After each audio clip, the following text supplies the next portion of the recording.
Hi everyone, welcome to our channel the Bengaluru couple vlogs. అందరూ ఎలా ఉన్నారు? మేమైతే చాలా బాగున్నాం.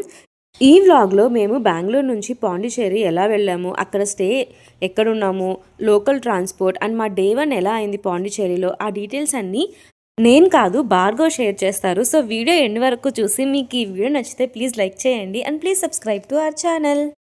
ఇక్కడ మేము బనస్వాడి రైల్వే స్టేషన్ నుంచి పాండిచ్చేరికి స్టార్ట్ అయ్యాము. బెంగళూరు నుంచి పాండిచ్చేరికి ఒకే ఒక ట్రైన్ ఉంటుంది. మా టైం బాగుండి ఫ్రైడే నైట్ మాకు టికెట్స్ దొరికాయి. ట్రైన్ టైమింగ్స్ వచ్చేసి నైట్ 9:30కి ఫ్రైడే. మేము మార్నింగ్ 7 o'clock అలా రీచ్ అయ్యాము పాండిచ్చేరి. మేము ట్రైన్ దిగే టైంకి లైట్గా వాన పడుతుంది. అమ్మయ్య వెదర్ బాగుందని అనుకున్నాను, కానీ మా ఆవిడ అడుగు పెట్టేసరికి వర్షం ఆగిపోయింది. ఇంకా తర్వాత 3 రోజులు మాకు చుక్కలు కనిపించినాయి, ఫుల్ ఎండ. మన ఛానల్లో నా మీద పంచలేస్తే నేను ఊరుకుంటాను, అందుకే వాయిస్ ఓవర్ నేను టేక్ ఓవర్ చేస్తాను. యాక్చువల్లీ భార్గవ్ ఈ 2 minutes వాయిస్ ఓవర్ ఇవ్వడానికి 1.5 తీసుకున్నారనమాట. అన్ని టేక్స్ తీసుకున్నారు. ఇలా అయితే కష్టం అని చెప్పి ఇంకా వాయిస్ ఓవర్ నేనే ఇద్దామని ఫిక్స్ అయిపోయా. ఇది పాండిచ్చేరి రైల్వే స్టేషన్ ఎంట్రన్స్ అనమాట. ఇంకా పాత నేమే ఉంది పుదుచ్చేరి అని చెప్పి. ఈ ఆర్కిటెక్చర్ కూడా ఈ రైల్వే స్టేషన్ది ఆ ఫ్రెంచ్ థీమ్లోనే ఉంది. కొంచెం ఓల్డ్ రైల్వే స్టేషనే. బయటకు వచ్చేసరికి జనం అయితే ఫుల్గా ఉన్నారు. వీకెండ్ కదా, చాలామంది పాండిచ్చేరి ట్రిప్కి వచ్చినట్టున్నారు. ఇప్పుడైతే మేము బుక్ చేసుకున్న హోటల్కి వెళ్ళాలి, కానీ కాకపోతే మాది చెక్-ఇన్ 12 o'clock అనమాట ఆఫ్టర్నూన్. సో ఆ గ్యాప్లో ఎర్లీ చెక్-ఇన్ తీసుకుందామని చూస్తే 2000 ఎక్స్ట్రా పే చేయాలన్నారు. అంత దేనికని చెప్పి మేము దగ్గరలో వాసవి రెసిడెన్సీ అని వేరే హోటల్ ఉంటే అక్కడికి వచ్చి రూమ్ తీసుకున్నాము ఒక 4 hours. కానీ మాకు డైలీ ఛార్జే తీసుకున్నారనమాట 800. ఇంకా ఇక్కడికి వచ్చి బ్యాగ్స్ పెట్టేసి ఫ్రెష్ అయిపోయాము. రూమ్స్ అంత బాగాలేదు, బట్ 4 hours ఓకేలే అనుకున్నాం. పాండిచ్చేరిలో నార్మల్ హోటల్స్ కాస్ట్ కొంచెం తక్కువే ఉన్నాయి, బట్ ఫ్రెంచ్ థీమ్ ఆర్కిటెక్చర్ ఉన్న హోటల్స్ కానీ వైట్ టౌన్లో ఉన్న హోటల్స్ అయితే చాలా కాస్ట్. ఇంకా బీచ్ దగ్గరలో ఉన్నవైతే ఇంకా చెప్పక్కర్లేదు, పర్ నైట్ 10,000 అలా కూడా ఉన్నాయి కాస్ట్. ఇక మేము ఫ్రెష్ అయిపోయి బయటకు వచ్చాము బ్రేక్ఫాస్ట్ చేద్దామని. బ్రేక్ఫాస్ట్ కంటే ముందు స్కూటీ రెంట్కి తీసుకోవాలి. ఇక్కడ ఎక్కడ చూసినా కానీ మనకి స్కూటీ రెంటల్ ఆప్షన్స్ ఉంటాయి. మనం తీసుకున్న స్కూటీని బట్టి డైలీ ఛార్జ్ కూడా ఉంటుంది. మేము తీసుకున్న స్కూటీకి అయితే ఇక్కడ చూపిస్తున్నాం కదా రెడ్ కలర్ స్కూటీ, దానికైతే పర్ డే 500. మేము 3 daysకి ఒకటేసారి తీసేసుకున్నాము. ఇంకా స్కూటీ తీసుకొని మేము ఇండియన్ కాఫీ హౌస్ అని దగ్గరలోనే ఉందన్నమాట, ఈ హోటల్కి వచ్చాము. ఎక్కువ ఆలోచించకుండా సింపుల్గా ఇడ్లీ సాంబార్ ఆర్డర్ చేసాం. టేస్ట్ ఓకే బాగానే ఉండే.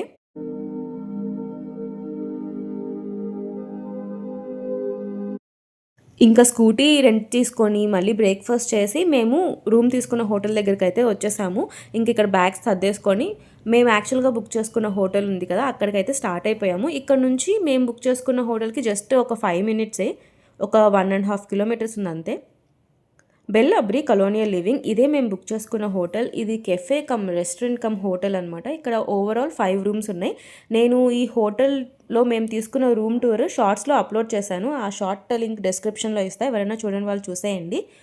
ఇంకా చెక్-ఇన్ అయిపోయిన తర్వాత మేమైతే ఫ్రెష్ అయిపోయి ఫస్ట్ అయితే ఆరోవిల్ వెళ్దాం అనుకున్నాము. అప్పటికి టైం 12:30 అలా అవుతుంది. అక్కడ నుంచి మేమున్న ఏరియా నుంచి ఆరోవిల్ ఒక 14 kilometers. సో ఎలాగో ఒక 30 minutes అలా పట్టింది కదా అని చెప్పి ఇంకా అక్కడికైతే స్టార్ట్ అయిపోయాము. అక్కడికి వెళ్ళాక లంచ్ చేద్దాం అనుకున్నాం. మేము పాండిచ్చేరిలో ఉన్నన్ని రోజులు కూడా ఏడే ఎక్కడికి వెళ్దామని ముందేమీ ప్లాన్ చేసుకోలేదు. So go with the flow అన్నట్టు ఎక్కడికి కావాలంటే అక్కడికి వెళ్ళిపోయాము. సో ఫస్ట్ అయితే ఆరోవిల్కి స్టార్ట్ అయ్యాము కదా, సో ఎండ మామూలుగా లేదు, అందుకే సన్ గ్లాసెస్ తెచ్చుకొని మంచి పని అయింది అనుకున్నాం. వెళ్ళే దారి చాలా బాగుండే ఆరోవిల్కి. గుడ్ థింగ్ అబౌట్ పాండిచ్చేరి ఏంటంటే అస్సలు ట్రాఫిక్ లేదనమాట. వెళ్ళేటప్పుడు కానీ వచ్చేటప్పుడు చాలా తొందరగా 14 kilometers అయినా కానీ మేము ఒక 30 minutes లోపలే రీచ్ అయిపోయాము.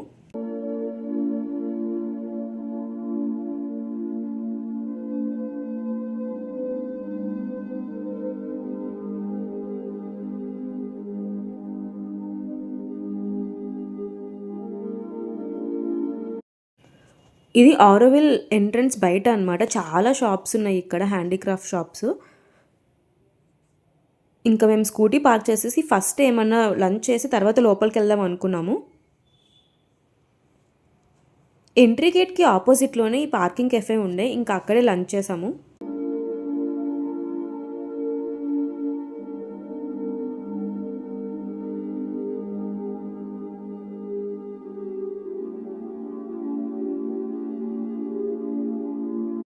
సో ఆ రోజు సాటర్డే, మేమిద్దరము వెజిటేరియన్స్ కాబట్టి ఇంకా సింపుల్గా వైట్ సాస్ పాస్తా ఒకటి, ఒక చాక్లెట్ మిల్క్ షేక్ ఆర్డర్ చేసాము.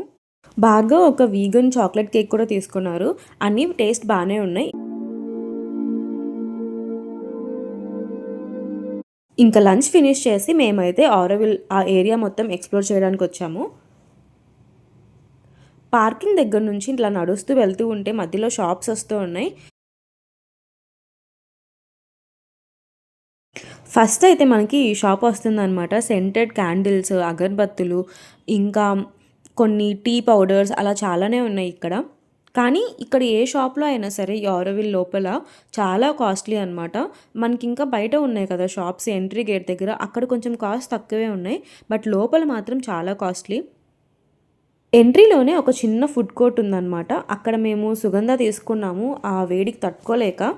సీ ప్లేస్ కదా, సో కొంచెము హ్యూమిడిటీ అది ఎక్కువే ఉంది.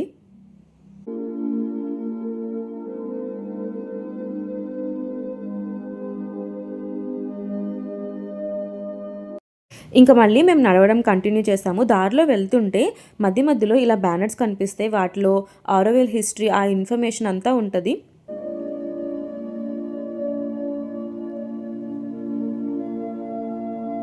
ఈ ఆరోవిల్ మెయిన్ పర్పస్ ఏంటి అంటే హ్యూమన్ యూనిటీ.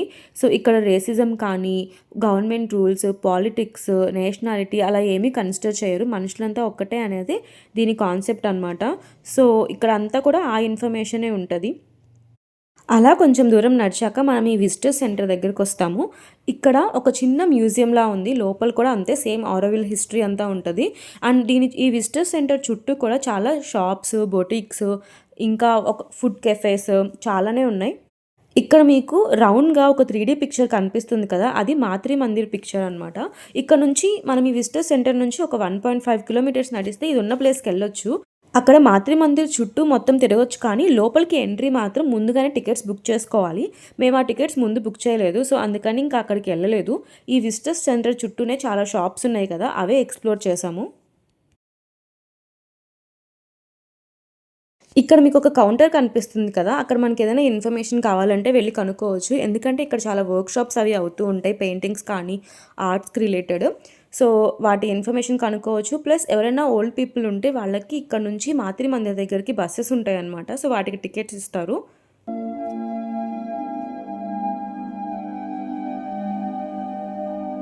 ఇక్కడ ఎండకు తట్టుకోలేక మళ్ళీ ఒక లెమన్ సోడా తెచ్చుకున్నాము. చాలా వేడిగా ఉండే అసలు. ఇంకా కొంచెం సేపు అక్కడ కూర్చొని అక్కడ ఒక హ్యాండీక్రాఫ్ట్ షాప్ ఉంది, అక్కడికైతే వెళ్ళాము.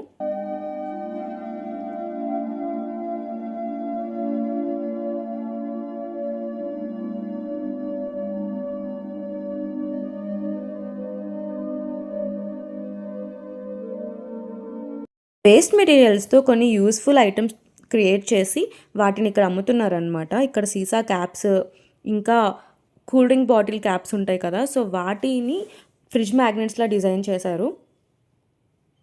అండ్ వేస్ట్ పేపర్తో కానీ, waste cloth, even biscuit packet కవర్స్ని కూడా వదలలేదు. అన్నిటినీ మంచిగా యూస్ చేస్తారు. ఈ ఇయర్ రింగ్స్ చూసారా, శారీలా ఉన్నాయి కదా. యూజ్ అవ్వని కీస్ని ఇలా యూజ్ చేసి బెండ్ చేసేసి వాటిని కీ హోల్డర్స్ లాగా క్రియేట్ చేశారు. ఇవన్నీ ఇక్కడ చూస్తున్నవన్నీ ఏమో పేపర్తో చేశారు.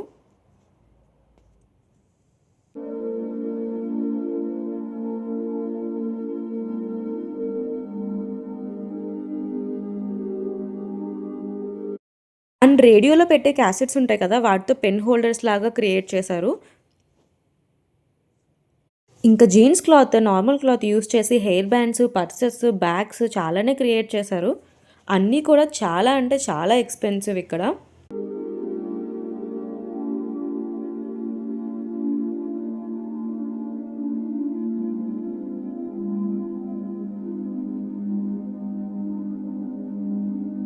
ఇక్కడ నుంచి గుర్తుగా అట్లీస్ట్ ఇయర్ రింగ్స్ అన్నా తీసుకుందామంటే ఒక ఇయర్ రింగ్స్ చూశాను. ఇవి ఇక్కడ మీరు చూస్తున్నారు కదా, అవి 280 రూపీస్ అంట. అండ్ ఇక్కడ చూసారా బిస్కెట్ ప్యాకెట్ కవర్స్, అవి కూడా వాటికి వెనకాల జిప్ వేసేసి అమ్మేస్తున్నారు. అది వచ్చి 180 రూపీస్. ఈ షాప్లో ఉన్న వస్తువులన్నీ కూడా కొనడానికి పక్కన పెడితే చూడడానికి మాత్రం చాలా బాగున్నాయి. ఇంకా కొంచెం సేపు ఇక్కడ ఉన్న ఐటమ్స్ అన్నీ ఎక్స్ప్లోర్ చేసి నెక్స్ట్ అయితే వేరే షాప్కి వెళ్దాం అనుకున్నాము. విజిటర్ సెంటర్ ఫ్రంట్ సైడ్ కూడా చాలా షాప్స్ ఉన్నాయి అండ్ ఒక రెస్టారెంట్ కూడా ఉంది. ఇప్పుడైతే మేము అక్కడికే వచ్చాము.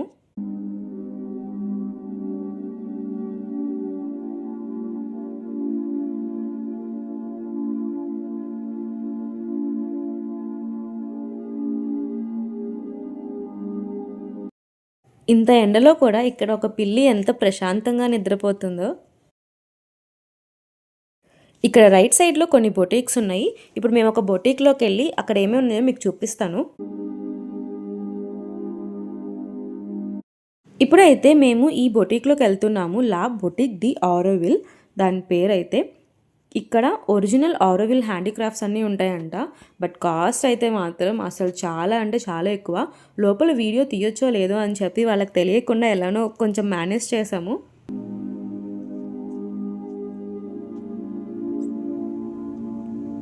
ఇవన్నీ కూడా వుడెన్ ఐటమ్స్. ఇక్కడ చూస్తుందేమో ఫ్రిడ్జ్ మ్యాగ్నెట్స్. మేము ఒక ఫ్రిడ్జ్ మ్యాగ్నెట్ తీసుకున్నాం, ఇక్కడ చూపిస్తున్నాం కదా అదే. అది 225 రూపీస్. ఆరోవిల్ బయట కొన్ని ఎంట్రీ దగ్గర కొన్ని షాప్స్ చూపించాను కదా ఈ వీడియో స్టార్టింగ్లో. అక్కడైతే ఫ్రిడ్జ్ మ్యాగ్నెట్ 60 రూపీస్ 70 రూపీస్ అలా ఉండే. కానీ మేము ఇక్కడ లోపల తీసుకున్నాము. ఆ షాప్లో అంతసేపు తిరిగి ఒక్క ఐటెం కూడా కొనకపోతే బాగోదేమో అని చెప్పి ఆ ఫ్రిడ్జ్ మ్యాగ్నెట్ తీసుకున్నాం. నాకు ఈ సిరామిక్ బౌల్స్ అయితే ఎంత నచ్చాయో, కానీ చాలా కాస్ట్ అసలు. ఈ లెదర్ బ్యాగ్స్ కూడా ఒక్కొక్కటి 2000 అలా ఉన్నట్టుంది లెదర్ బ్యాగ్. బార్గా ఒకటి తీసుకోమన్నారు, కానీ నేనే ఎందుకు అవి మళ్ళీ యూజ్ చేయమని చెప్పి, ఆ మెటీరియల్ కూడా చాలా హార్డ్గా ఉంది, ఇంక అందుకని చెప్పి తీసుకోలేదు. ఇంకా ఈ షాప్లో నుండి బయటకు వచ్చేసరికి చాలా టైం అయిపోయింది. ఇంకా రిటర్న్ బ్యాక్ ఎంట్రీ గేట్ దగ్గరికి వచ్చేసాము. మేము ఫస్ట్లో సుగంధ తీసుకున్నాం కదా, మళ్ళీ ఆ షాప్ దగ్గరే పైనాపిల్ తీసుకున్నాము. ఇంకా కొంచెం సేపు అక్కడ కూర్చొని తినేసి బయట ఉన్న షాప్స్ ఉన్నాయి కదా వాటిలో కూడా ఏం ఐటమ్స్ ఉన్నాయో చూద్దామని వెళ్ళాం. నాకు ఈ బాక్సెస్ చాలా నచ్చినాయి. జ్యువెలరీ బాక్సెస్, ఇయర్ రింగ్స్ అలా పెట్టుకోవచ్చు, వాచెస్ అలా ఏమన్నా పెట్టుకోవచ్చు. ఈ 2 నచ్చినాయి, బట్ ఒకటే తీసుకున్నాను. ఒకటి 80 రూపీస్ అనమాట ఆ బాక్స్.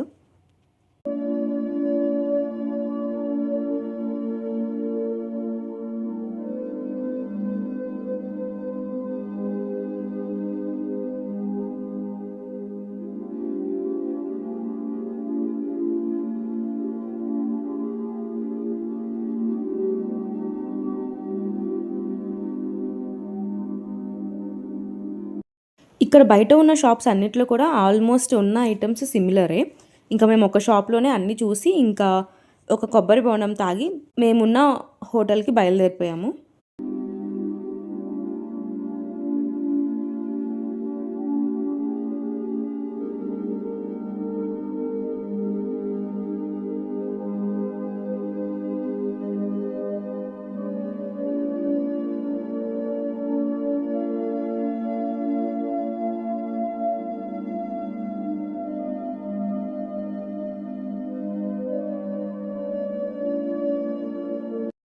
మేము రిటర్న్ వచ్చేసరికి హోటల్ దగ్గరికి 6 అలా అయిపోయింది. ఇంకా వచ్చి ఫ్రెష్ అయిపోయి దగ్గరలోనే రాక్ బీచ్ ఉందన్నమాట, అక్కడికైతే వెళ్దాం అనుకున్నాము.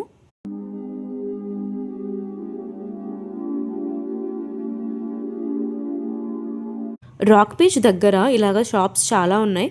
బట్టలు కానీ ఇంకా హ్యాండీక్రాఫ్ట్స్ అలా. అక్కడ ఒక క్రాఫ్ట్ బజార్ కూడా ఉంది, మేము అక్కడికి కూడా వెళ్ళాం నెక్స్ట్ డే. అది నెక్స్ట్ వీడియోస్లో అప్లోడ్ చేస్తాను. ఇప్పుడైతే ఇది రాక్ బీచ్ దగ్గర అనమాట. ఒక సైడ్ ఏమో లైట్ హౌస్, హోటల్స్ అలా చాలానే ఉన్నాయి, రెస్టారెంట్స్ అలాగా. ఇంకొక పక్కన బీచ్ ఉంటుంది. మధ్యలో ఉన్న ఈ దారి అంతా కూడా మనకి నడవడానికి అనమాట. అక్కడ వెహికల్స్ ఏమీ అలో లేదు, ఈవెన్ సైకిల్స్ కూడా రావు. సో నడవడానికి అయితే చాలా బాగుంటుంది. చాలామంది ఇక్కడికి వాకింగ్కి వస్తుండే. మేము ఉన్న 3 days కూడా ఏదో ఒక టైంలో ఈ రాక్ బీచ్ దగ్గరకు వచ్చేవాళ్ళం. ఈ బీచ్ దగ్గర మనం వాటర్ టచ్ చేయలేము, కొంచెం కిందకి ఉంటుంది సముద్రము. సో పక్కన ముందంతా కూడా రాళ్ళు ఉంటాయి అన్నమాట. అందరు ఇక్కడ స్టోన్స్ మీద కూర్చొని ఉన్నారు. బట్ ఆ నైట్ టైంలో కొంచెం ముందుకెళ్ళడం రిస్క్ అని చెప్పి మేమైతే కొంచెం దూరం నుంచే చూసి వెనక్కి వచ్చేసాము. మేము నెక్స్ట్ డే కూడా రాక్ బీచ్ దగ్గరకు వచ్చాము, కానీ అది మార్నింగ్ టైంలో. మార్నింగ్ టైం ఈ బీచ్ ఎంత బాగుందో నెక్స్ట్ వ్లాగ్లో అప్లోడ్ చేస్తాను. ఈ బీచ్ దగ్గరే గాంధీ తాత స్టాచ్యూ కూడా ఉండే.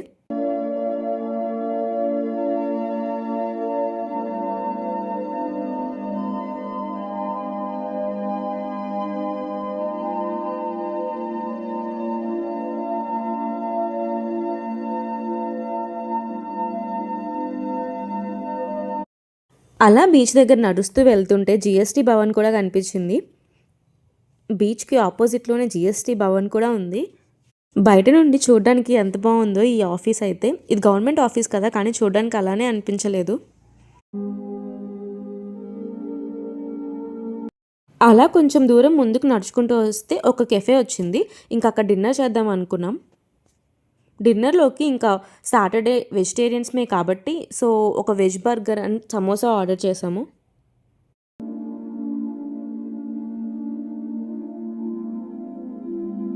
ఇక్కడ సీటింగ్ అంతా కూడా బయట అవుట్డోర్లోనే ఉంది కాబట్టి పక్కనే మనకి సముద్రం కూడా కనిపిస్తూ ఉంటుంది. వెదర్ చూడ్డానికి చల్లగా అనిపిస్తుంది కానీ ఈవినింగ్ టైంలో కూడా చాలా వేడిగా ఉండే. ఇంకా మంచిగా డిన్నర్ చేసి కొంచెం సేపు ఈ బీచ్ దగ్గర కూర్చొని మేము హోటల్కి వెళ్ళిపోయాము. అంతే, అలా మా డే 1 అయితే చాలా బాగా జరిగింది పాండిచ్చేరిలో. వెదర్ ఒక్కటే కొంచెం బాగాలేదు కానీ రిమైనింగ్ అంతా మంచిగానే అనిపించింది. ఫుడ్ కూడా బాగానే ఉండే. అంతే ఈ వీడియో. మీకు ఈ వీడియో నచ్చితే ప్లీజ్ లైక్ చేయండి and please subscribe to our channel.